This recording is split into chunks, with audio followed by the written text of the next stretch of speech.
कक्षा 10 वास्तविक संख्या का एक्सरसाइज 1.2 का आज दूसरा प्रश्न का हल करेंगे। इससे पहले हम लोग पहला नंबर का हल कर चुके हैं।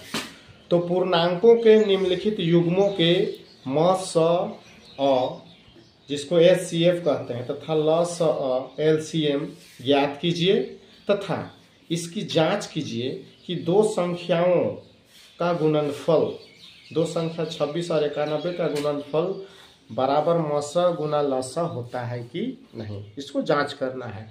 तो आगे हम लोग देखते हैं सॉल्यूशन में क्या होता है। सॉल्यूशन तो सबसे पहले हम लोग 26 का LCM अभाज्य करते हैं। तो 26 2 से भाग जाएगा, 2 13 दूना 26, फिर 13 खुद 13 एका 13। तो इस तरह से हम लिख सकते हैं 26 जो है किसके किससे अभाज्य हो गया, 2 गुना 13 गुना 1। उसी तरह 91 का तोड़ेंगे, 91 का तोड़ेंगे 7 बार जाएगा, 7 से जाएगा 13 सते 91 और यहाँ फिर 13 से जाएगा 13 एका 13। तो इस तरह से हम लोग लिखते हैं 91 जो 91 के बराबर क्या होगा, 7 गुना 13 गुना 1। आगे हम लोग देखेंगे इसका LCM निकालेंगे। इसका LCM कैसे निकालेंगे, LCM इसको थोड़ा सा ध्यान देंगे हम लोग। तो LCM निकालने के लिए हम लोग क्या करते हैं, 26 और 91 का LCM बराबर दोनों में जो जुट रहा है 13 और 13 जुट गया, उसको एक बार लिखेंगे और बाकी सबको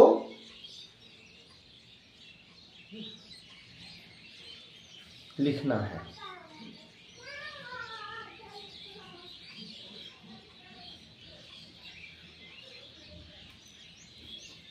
बाकी सबको लिखना है। तो लिखेंगे 2 गुना 7 गुना 13। अब इसको गुना करेंगे, 13 सते 91 गुना 2, 2 एका 2, 2 नवा 18 हो गया आंसर 182। तो दोनों का LCM 182 है। यदि इसको हम शॉर्ट में देखना चाहते हैं तो इस तरह से आप लिख सकते हैं 26, 91 करके इस दोनों जिससे भाग जाता है उसको निकाल। अब 13 से भाग जाएगा,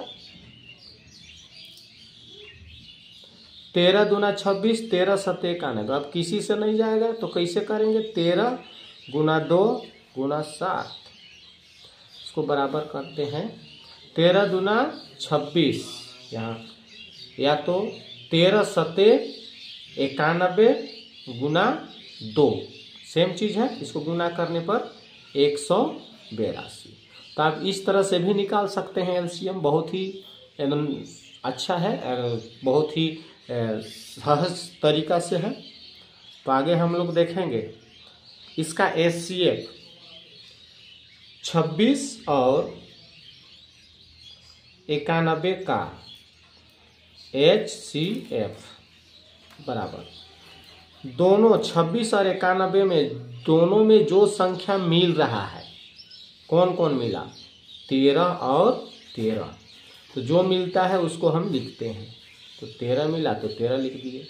तो यहाँ पर देखते हैं दोनों का जो HCF है यानी म स 13 हो गया। अब हमको प्रश्न बोला है LCM और HCF निकाल दिए। अब प्रश्न का करना है तथा इसका जांच कीजिए कि दो संख्याओं का गुणनफल, दो संख्या, तो इस यहाँ पर लिखेंगे जांच, क्या लिखेंगे, जांच। जांच में लिखेंगे दो संख्या का गुणनफल यानी 26 गुना 91 दोनों संख्या का गुणनफल के बराबर। एलसीएम गुना HCF होता है। इसको जांच कर रहे हैं तो देखेंगे दो संख्या का गुणनफल 26 और 91 को हम लोग गुना करते हैं बगल में इधर 26 गुना 91, 1 छके 6, 1 दूना 2, 9 छक 54 के 4, 9 दूना 18 और 5, 8 5 13 23, 6 4 2 6, 3 के 3, 2 के 2। तो इस तरह से दोनों गुना किए तो आया 2366। और देखेंगे एलसीएम कितना आया है। एलसीएम हम लोग आया 182 और एचसीएफ है 13। तो इसको गुना करते हैं 2366 बराबर 13 दूना 26, हाथ में 2, 13 8 104 और 2 था 100, 4 2 6 कट गया 6 बचा 10, 13 एका 13 और 10 23। तो इस तरह से हम लोग देखें LHS equal to RHS, left hand side and right hand side दोनों बराबर हो गए। दोनों 2366 2366 आता है। तो इस तरह से आप लोग को बिल्कुल समझ में आ गया है। अगर आप लोग को समझ में आ गया है तो कंजूसाई नहीं करना है, ज़रूर आपको सब्सक्राइब करना है, लाइक करना है और ज़रूर बेल आइकन को दबाइएगा ताकि मेरा नोटिफिकेशन ज़रूर आपके पास गिरेगा, आपको अच्छा लगेगा। थैंक यू, धन्यवाद।